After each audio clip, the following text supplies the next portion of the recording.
அனைவருக்கும் வணக்கம். இங்க உண்மையிலே நீங்க ரொம்ப கெத்தா இருக்கீங்க இல்ல? அவங்க எந்த கல்லூரியை சேர்ந்தவங்கன்னு தெரியல. நான் ரொம்ப அவங்களுடைய ஆட்கள் தான் நிறைய இருக்கீங்க. அப்ப நான் முடிக்கிற வரைக்கும் நீங்க எனக்கு கரகோஷம் கொடுத்துட்டே இருப்பீங்க. ரொம்ப அழகா பேசினாங்க. அந்த எப்படி சொல்றது, இன்னும் கொஞ்ச நேரம் கேட்கலான்னு தோணுச்சு. எனக்கு முன்ன கெத்தா பேசிட்டு போய் உட்கார்ந்து இருக்கக்கூடிய அவருக்கும் நான் நன்றி சொல்லிக்கிறேன். அடுத்த சில நிமிஷங்கள் உங்களோட நான் திருநங்கைகளை பற்றி பேச போகிறேன். பேசலாமா? பின்னாடி இருக்கிறவங்கலாம் ஓகேவா? அந்த அக்காங்களை பற்றி கொஞ்சம் பேசலாமா? அந்த அக்காவில் நானும் ஒரு அக்கா, சரியா? மூன்றாம் பாலினர் கேள்விப்பட்டிருக்கீங்களா? மூன்றாம் பாலினர் கேள்விப்பட்டிருப்பீங்கல்ல? யாராவது இது வரைக்கும் கேள்விப்பட்டது இல்லைங்கிறவங்க கை தூக்க முடியுமா? அந்த ஒரு வார்த்தையை நான் கேள்விப்பட்டது இல்லை.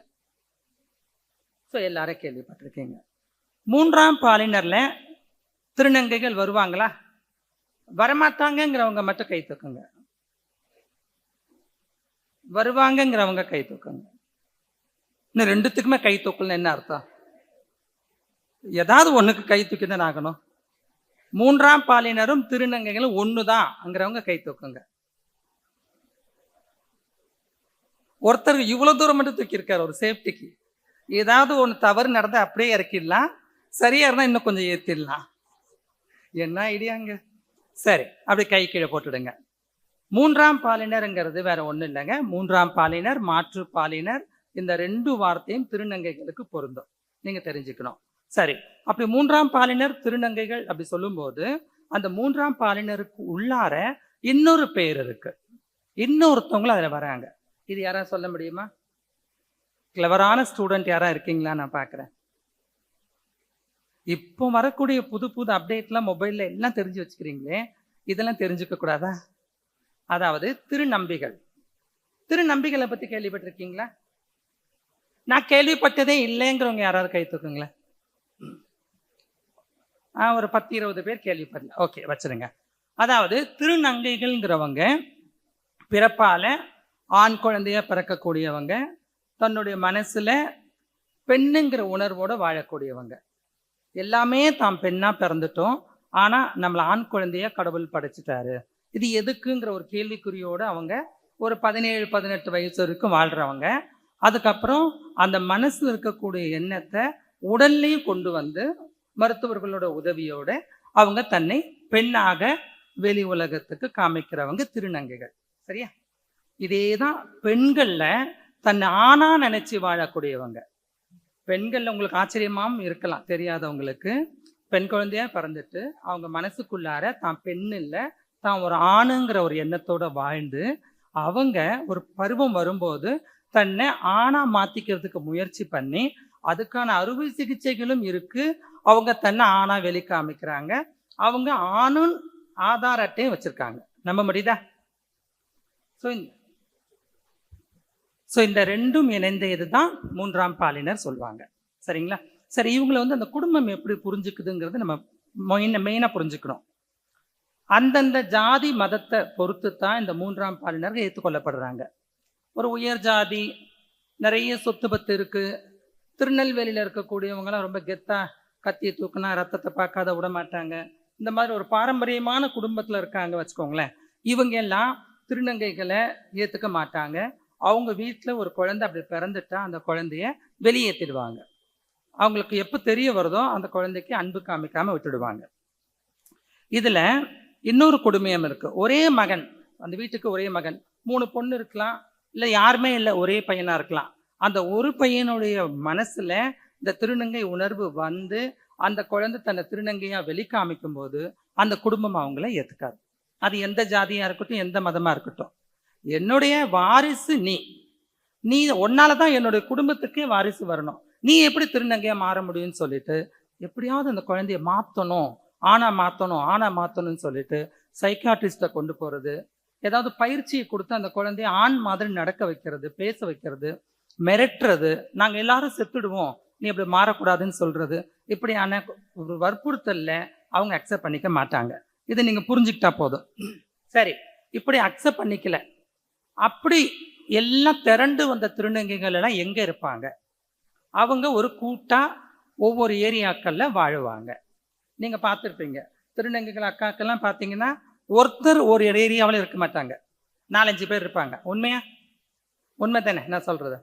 இல்லையா ஒரு 10 பேர் இருப்பாங்க. இந்த ஏரியாவில் போனா காஞ்சிபுரத்தில் ஓரிக்கைன்னு ஒரு இடம் இருக்கும். அந்த ஓரிக்கையில் போனால் ஏரிக்கரை ஓரமாக ஒரு 50, 60 வீடு இருக்கும். அங்கே போனால் திருநங்கை அக்காங்க மொத்தமாக இருப்பாங்க. அப்படி தெரிஞ்சுக்கலாம்.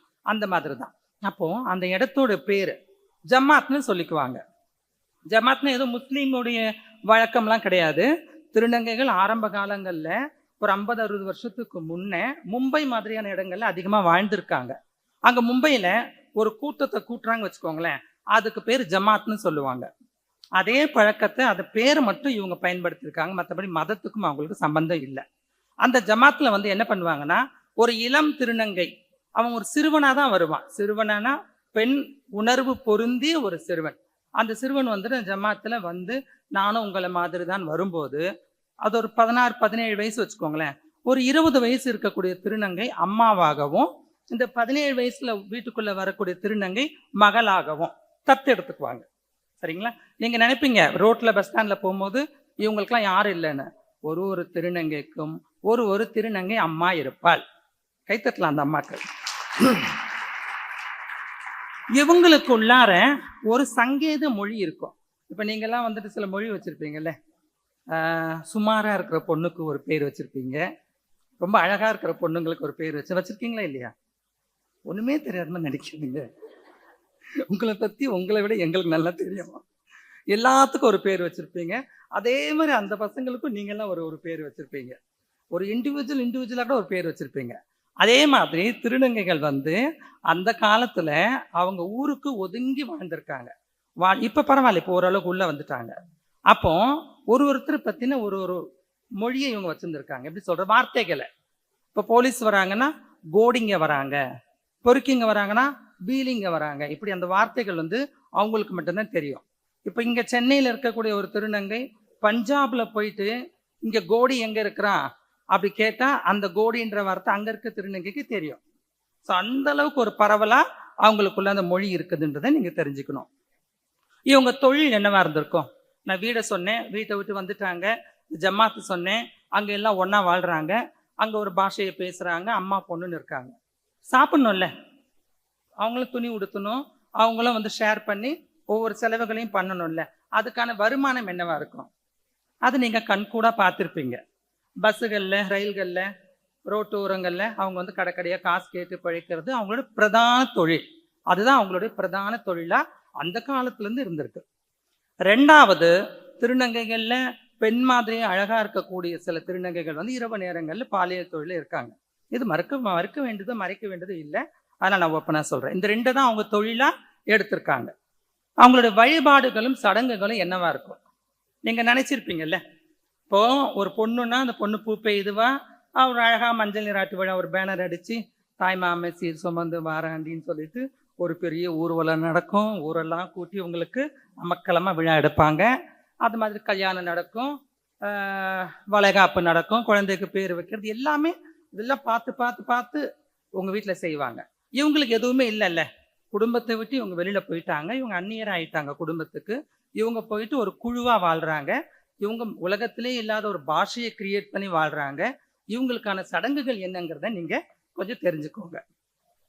அறுவை சிகிச்சை செய்கிறாங்க பார்த்தீங்களா திருநங்கைகள், அதில் ஒரு 1-2 விதம் இருக்கும். அதில் பால் மாற்று அறுவை சிகிச்சைன்னு சொல்லுவாங்க. அது இப்போ ஜெண்டர் அஃபர்மிங் சர்ஜரின்னு சொல்லி ஒரு பேர் கொடுத்துருக்காங்க. பால் உறுதி சிகிச்சை. அவங்க மனசுக்குள்ள இருக்கக்கூடிய அந்த உணர்வுக்கு தகுந்த மாதிரியான தோற்றத்தை கொண்டு வரணும்ல, பெண்ணா மாறணும்ல. அப்போ எதெல்லாம் அவங்களுக்கு தேவையோ அதெல்லாம் நீக்கிடுவாங்க. வெளியிலேருந்து எதெல்லாம் தேவையோ அதெல்லாம் உட்புகுத்திக்குவாங்க. இதுதான் வந்து திருநங்கைகளோட அறுவை சிகிச்சை. அப்போ முதல்ல அவங்களுடைய ஆணுறுப்பு விதைப்பைகளை வந்து முழுசாக எடுத்து ஆப்ரேஷன் பண்ணிடுவாங்க. அந்த பண்ண தேதியிலிருந்து 40வது நாள் வந்து ஒரு விழா எடுப்பாங்க. அதுதான் அவங்க வாழ்க்கையில சந்திக்கக்கூடிய மிகப்பெரிய ஒரே விழா அது. சரிங்களா? அந்த விழாவில் வந்துட்டு எல்லா திருநங்கைகளையும் கூப்பிடுவாங்க. அம்மா, இப்போ எனக்கு ஒரு அம்மா இருக்காள்னா அவளுக்கு தங்கச்சிங்க இருப்பாங்கல்ல, அவங்களுக்கு ஒரு அம்மா இருப்பாங்கல்ல. இப்போ 17 வயசு திருநங்கைக்கு 20 வயசு தான் அம்மானா 20க்கு 25 வயசு தான் இருக்கும். 25க்கு கூட பேசுங்களேன் 30 தான் இருக்கா, 30க்கு 35க்கு அப்ப நிறைய அம்மா பாட்டி எல்லாம் இருப்பாங்க இல்லையா, எல்லாரும் வந்து சீர் எடுத்துட்டு வந்து அந்த இளம் திருநங்கைக்கு கொடுத்து மகிழ்ந்து துணி கொடுத்து நகை கொடுத்து ஆடி பாடி ஒரு நாளெல்லாம் ஜாலியா இருந்து அந்த ஃபங்க்ஷன் நடத்துவாங்க. இது பெரிய ஃபங்க்ஷன் அவங்க மத்தியில. ரெண்டாவது, அம்மா மகள் உறவு இருக்கு பார்த்தீங்களா, அந்த உறவு வந்துட்டு உட்கார்ந்து பேசி, இவள் இன்னையிலிருந்து என்னோட மகள், இவளுக்கு வந்துட்டு ராஜான்னு பேர் இருக்குன்னு வச்சுக்கோங்களேன். இவங்க அப்பா அம்மா வச்ச பேர் ராஜா, இன்னையிலிருந்து நான் என்னவா மாத்துறேன்? ரொம்ப அழகு சூப்பர். நீங்கெல்லாம் ராஜானா ராணி, சரியா, ராணின்னு வச்சுட்டேன். சுந்தர்னா சுந்தரி, அது மாதிரிதான். ஸோ அதோட கூட சேர்ந்தே வந்துடும். சில பசங்களுக்கே பொம்பளை பேர் கொஞ்சம் இருக்கும். ராதாகிருஷ்ணன் இருக்கும், அவனை என்னன்னு கூப்பிடுவாங்க? ராதா. ராதா. சீதாராமன் இருக்கும், என்ன கூடுவாங்க? சீதான்னுவாங்க. ஆனால் அதுக்கும் இதுக்கு சம்மந்தம் இல்லை. ஸோ இங்கே வந்துட்டு இந்த பையனுக்கு என்ன பேர் அவங்க வீட்டில் வச்சாங்களோ அந்த அந்த பேரை வந்து திருநங்கையாக ஆனதால திருநங்கை பேரை மாற்றிடுவாங்க. மாற்றிட்டு அது ஒரு விழாவா, சின்ன விழாவாக நடக்கும். அது ஒரு நிச்சயதார்த்தம் மாதிரி நடக்கும்.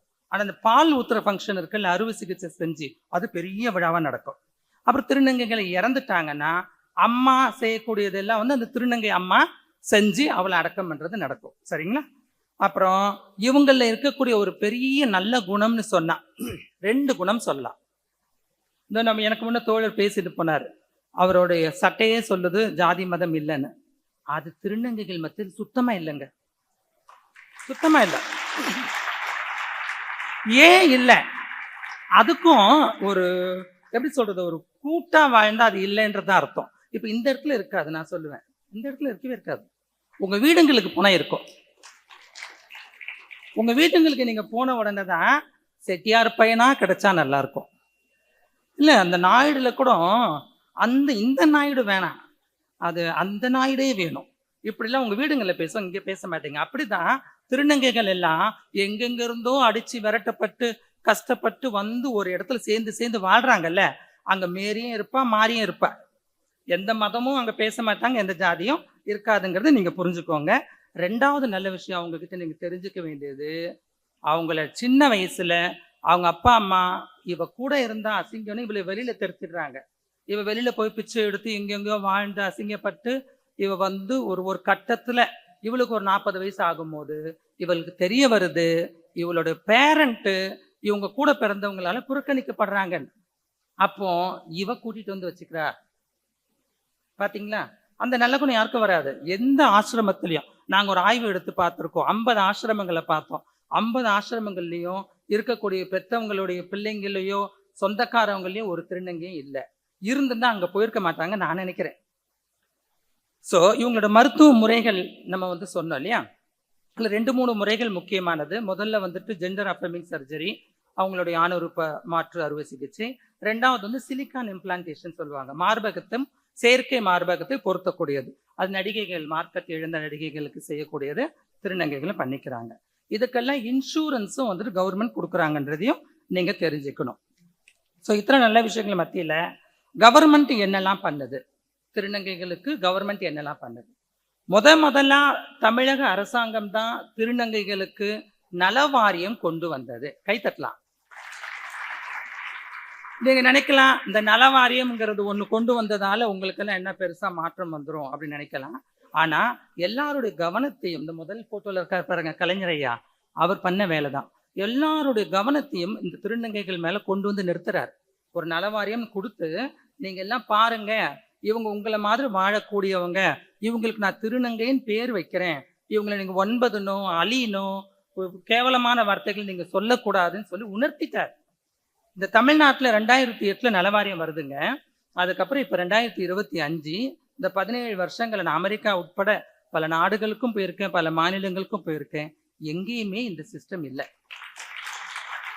அதுக்கப்புறமா அந்த திருநங்கைகள் நலவாரியத்தை உருவாக்கின நாளையே கலைஞர் என்ன சொல்றாரு, அந்த நாள் அந்த ஏப்ரல் 15ஆம் தேதியை திருநங்கைகளுடைய தினமாவே அறிவிச்சார். அதே நாங்கள் கொண்டாடுறோம். அதை தாண்டி ஒவ்வொரு மாவட்ட ஆட்சியருக்கும் அவர் உத்தரவு போடுறாரு, மாசத்துல ஒரு நாள், ஒரு திங்கட்கிழமை காலையில நீங்க ஃபுல் ஃபோக்கஸ்டா திருநங்கைகளை மட்டும் சந்திங்க, அவங்களுக்கு என்னென்ன பிரச்சனைகளும் அதை சரி பண்ணி கொடுங்கன்னு குறை தீர்க்க முகாம் வச்சு கொடுத்தாரு. இதை தாண்டி ஒருத்தருக்கு சுயதொழில் செய்யறதுக்கு 50,000 வரைக்கும் இலவசமாக கொடுக்குறாங்க. இத்தனை விஷயங்களும் நம்மளோட தமிழ்நாடு அரசாங்கம் பண்ணிட்டு இருக்குதுங்கிறத நீங்க புரிஞ்சுக்கணுன்றதுக்காக நான் சிலது சொல்றேன். நேரம் கருதி நான் ரொம்ப ஷார்ட்டா முடிக்கிறேன். இந்த திருநங்கைகள்ல எப்படியெல்லாம் வாழ்ந்துட்டு இருக்கிறாங்க தமிழ்நாட்டில், அதையும் நான் ஒரு சிலது நான் உங்களுக்கு சொல்லணும்னு நினைக்கிறேன். முதல்வருடைய தலைமையில நிறைய துறைகள் இருக்கும். அதுதான் இன்னைக்கு நீங்க காலையில பார்த்தீங்க. பள்ளி கல்வித்துறை, அதுல அன்பில் மகேஷ் ஐயா வந்திருந்தாரு. அப்புறம் இன்னொரு பக்கம் வந்துட்டு கதர் நூல், துணி நூல் கதர், இந்த துறையில இருந்து ஐயா காந்தி அவர்கள் வந்திருந்தாங்க. இது மாதிரி வாரியங்கள் நிறைய இருக்கும். அவரோட தலைமையில நிறைய சிறப்பு குழுக்கள் இருக்கும். அதுல ஸ்டேட் பிளானிங் கமிஷன், மாநில திட்டமிடல் குழுன்னு ஒண்ணு இருக்கு. அது மிக முக்கியமான குழு. அதுல ஒரு 7 பேர் வரைக்கும் உறுப்பினராக இருப்பாங்க. தமிழ்நாட்டில் அந்த 7 பேர்ல ஒருத்தர் திருநங்கை. முதல்வருடைய நேரடி பார்வையில அந்த திருநங்கை உட்காந்து அரசாங்கத்துல பணிபுரிகிறாங்கன்றது நீங்க தெரிஞ்சுக்கணும். கிட்டத்தட்ட எங்களுடைய சென்னையில மேடம் சொன்னாங்க, சகோதரன் அமைப்பு நாங்க நடத்திட்டு இருக்கிறோம். இது மாதிரியா கிட்டத்தட்ட 80 திருநங்கை அமைப்புகளை திருநங்கைகள் நடத்துறாங்க. அவங்களுக்கும் நம்ம கை தட்டலாம். ஒரு 7 பேர் வந்துட்டு சப் இன்ஸ்பெக்டர் ஆயிருக்காங்க. நான் சொல்லிட்டே இருக்கேன், நீங்க கை தட்டுங்க. என்ன முடிஞ்சா விருப்பம் இருந்தா தட்டுங்க. கிட்டத்தட்ட ஒரு 8 பேர் கான்ஸ்டபிள்ஸ் ஆயிருக்காங்க. 3 பேர் தமிழ்நாட்டில் திருநங்கைகள் வழக்கறிஞர்கள் ஆயிருக்காங்க. ரயில்வே துறையில டிடிஆர் டிக்கெட் செக் பண்ணுவாங்க இல்லையா, அதுல ஒரு திருநங்கையும், சாதாரண பணியாளர் அவர் திருநங்கையும் மத்திய அரசாங்கத்துல பணியமர்த்தப்பட்டிருக்கிறாங்க. ஸோ இப்படி இதெல்லாம் வந்து கொஞ்சம் உயர் பொறுப்பா நல்ல நல்ல நிலையில இருக்கிறவங்க இருக்கிறாங்க. இதை தாண்டி அவங்க சமையல்ல நல்ல பேர் போனவங்கிறதால கிட்டத்தட்ட நாங்க தமிழ்நாடு முழுக்க எடுத்த ஆய்வுகள்ல 500 பேர் வரைக்கும் ரோட்டோரம் வண்டி வச்சு டிஃபன் கடை போட்டுட்டு இருக்கிறாங்க. ஸோ கடைசியா நம்ம தெரிஞ்சுக்க வேண்டியது ஒண்ணுதான், அவங்களுக்கும் இங்க இருக்கிறவங்களுக்கும் என்ன வித்தியாசம்னு எனக்கு தெரியல. நம்ம வந்து பார்க்கறதுலாம் ஒன்னே ஒண்ணு, அவங்க நம்மளை பஸ்ல ஏறினா காசு கேட்டு தொல்லை பண்றாங்க, உண்மைதானே? கொடுக்கலன்னா கத்துறாங்க, புடுங்குறாங்க. ட்ரெயின்லையும் போக முடியல, இந்த ஒண்ணு. இதை தவிர்த்து வேற ஏதாவது டிஸ்டர்பன்ஸ் இருக்கா? வேற ஒண்ணு நம்மளால சொல்ல முடியாது. சரி, அப்போ திருநங்கைகள் வந்துட்டு இந்த மாதிரியான தொல்லைகள்லாம் கொடுக்காம அவங்க கௌரவமா வாழ்ந்தா நாங்க அவங்கள அக்செப்ட் பண்ணிக்கிறோம்னு ஒரு சாரார் சொல்றாங்க. அதே தான் நாங்களும் அவங்கள சொல்றோம். நீங்களும் ஆண்களும் எந்த தொல்லையும் கொடுக்காம யாருக்கும் எந்த பிரச்சனையும் பண்ணாம இருந்தா நாங்க அவங்கள ஏத்துக்கிறோம். பெண்களும் யாருக்கும் எந்த தொல்லையும் இல்லாத மாமியாரெல்லாம் கரெக்டா வழி நடத்தி நீங்க எல்லாத்தையுமே நீங்க கரெக்டா பண்ணாதான் நாங்க ஏத்துப்போம்னு உங்களையும் சொன்னா யாராவது யாரையாவது ஏத்துக்க முடியுமா? முடியாது. இன்னைக்கு 6 மாச பெண் குழந்தைங்களுக்கே பாதுகாப்பு இல்லை. டெய்லி டிவி திறந்து அதே தான் ஓடுது. அதுக்காக அந்த வக்கரம் பிடிச்ச ஆண் வேற, மற்ற ஆண் குழந்தைங்க இங்க இருக்கிற பிள்ளைங்க வேற. நாங்க அப்படிதான் பாக்குறோம்.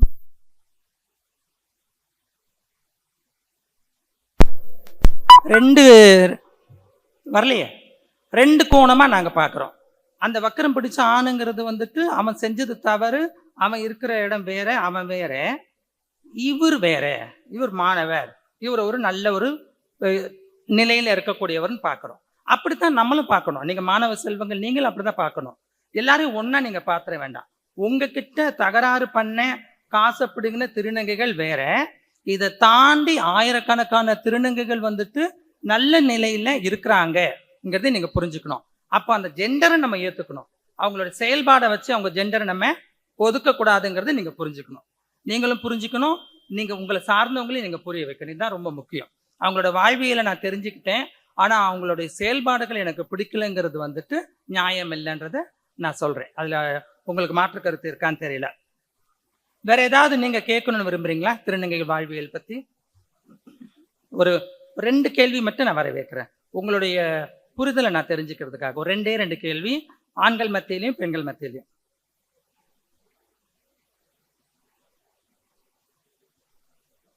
ஒரு கேள்வியுமே இல்லையா? நல்ல சாப்பாடு கொடுத்துட்டாங்க, இளநீர் பாயசம், எல்லாரும் சாப்பிட்டீங்களா? உங்களுக்கு கொடுக்கலையா? ஐயோ நான் தெரியாம சொல்லிட்டேன், அப்பெல்லாம் ஒன்றும் கொடுக்கல எங்களுக்கும். பிரிஞ்சு கொடுத்தாங்களா? நான் அதை வந்துட்டு முதல்ல வெங்காய பச்சடியும் கத்திரிக்காயும் வச்சாங்க. இந்த 2 இலையில வந்தாலே பிரியாணி தானே போடுவாங்க. நான் அடுத்து பிரியாணி தான் வரும்னு நினைச்சேன். பிரியாணி மாதிரியே ஒரு சாதம் வச்சாங்க. அப்புறம் பார்த்தா அதுல வந்து மட்டன் ஒரே ஒரு பீஸ் இருந்தது. இது என்ன, அதான் சொல்ல வரேன். அதை நான் வேகமா போய் எடுத்தேன், சதுரமா இருந்தது. அது எப்படி மட்டனை இப்படி சீவ முடியும்? அதே மாதிரி எப்படி வேக வச்சாங்கன்னு பார்த்தா வாயில வச்சா பலாக்கா. சரி எனிவே ஆனா சூப்பரா இருந்தது சாப்பாடு. அந்த சாப்பாட சாப்பிட்ட ஒரு தெம்புல நீங்கலாம் இருக்கீங்க. உங்களுக்கு தேவை என்றால் ஏதாவது நீங்க கேட்கணும்னு விரும்புனீங்கன்னா கை தூக்குங்க. இல்ல நான் முடிச்சுக்கிறேன். இந்த சைடுல, இந்த சைடுல. அப்ப உங்க கெத்து எங்க போச்சு? அவர் சொன்னாரே. அவ்வளவுதானா? சரி எனவே ரொம்ப சந்தோஷம். இந்த வாய்ப்பு எனக்கு அளிச்சது. எங்களுடைய 3வது குரலையும் உங்க மத்தியில பதிய வச்ச இங்க இருக்கக்கூடிய அதிகாரிகள் எங்களுடைய மனமார்ந்த நன்றிகள்.